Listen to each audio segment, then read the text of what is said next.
Au Grand Parc du Puy du Fou, la saison 2012 s'annonce très poétique.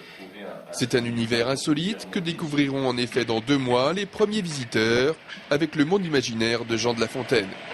Un univers encore en chantier de plus de 2 hectares qui doit s'étendre du bourg 1900 jusqu'à la légende de Martin. Bref, l'émerveillement sera total et les surprises nombreuses une fois entrés dans ce fameux monde imaginaire.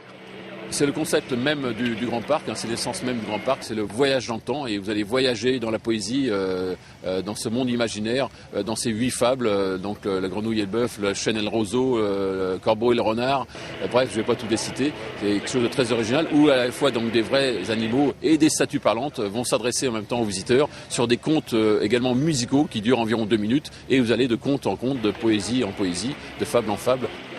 C'est ce qu'on appelle encore le jardin extraordinaire, entièrement recréé, séquence principale de ce monde imaginaire, mais pas la seule.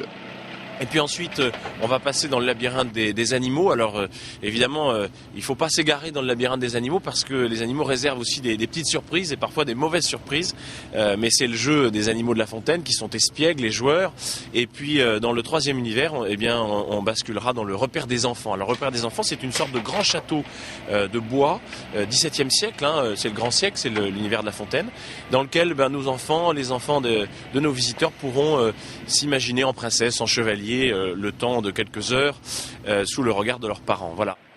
Une entrée triomphale de Jean de La Fontaine au Puy du Fou. À travers son monde imaginaire, les enfants vont vite l'adopter. Jean de La Fontaine, il manquait au Puy du Fou parce que Jean de La Fontaine, c'est la poésie.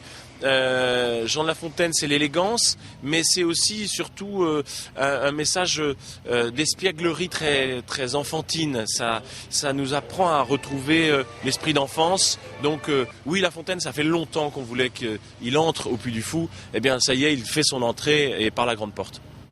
À découvrir donc à partir du 7 avril pour l'ouverture de la saison 2012. La nouveauté vaudra assurément le détour, car elle tranche avec tout ce qui s'est fait jusqu'alors au Grand Parc.